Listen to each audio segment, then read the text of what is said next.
أعوذ بالله من الشيطان اللعين الرجيم. بسم الله الرحمن الرحيم.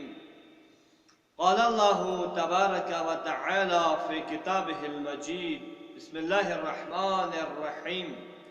إنا أنزلناه في ليلة القدر وما أدراك ما ليلة القدر ليلة القدر خير من 1000 شهر. ناظرین کرام، ایام شب قدر ہیں. اسی حوالے سے معمولاً عام طور پر نوجوان حضرات کے ذہن میں یہ سوال اٹھتا ہے کہ شب قدر کی اتنی فضیلت اور عظمت ہونے کے باوجود پروردگار عالم نے شب قدر کو کیوں مخفی کیا؟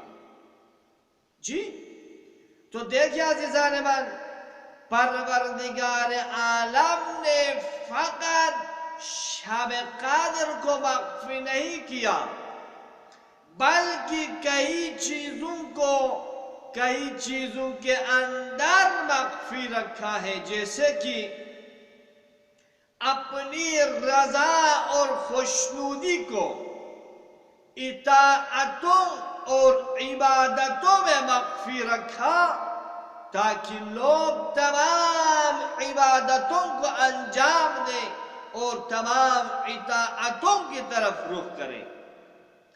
اسی طرح اپنی غضب کو معصیتوں اور گناہوں میں مخفی رکھا، تاکہ لوگ تمام برائیوں سے اجتناب کریں.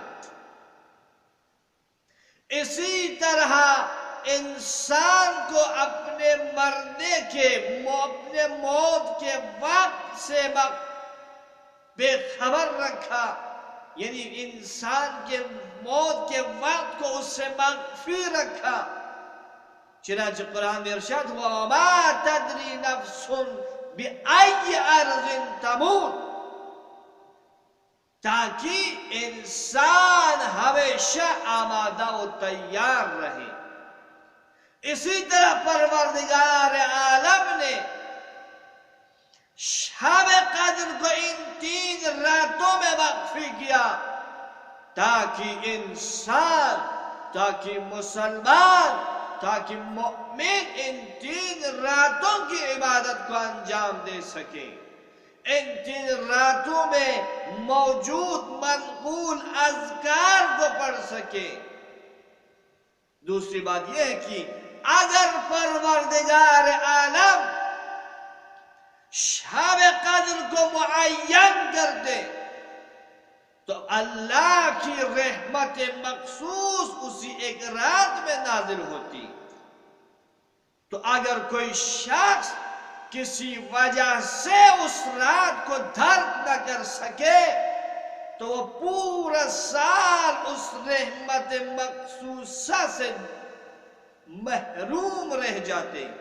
اس لیے اللہ نے ہمارے اوپر یہ احسان کیا ہے، یہ اللہ کا کرم ہے، یہ اللہ کا لطف ہے کہ پروردگار عالم نے شب قدر کو 3 راتوں میں مخفی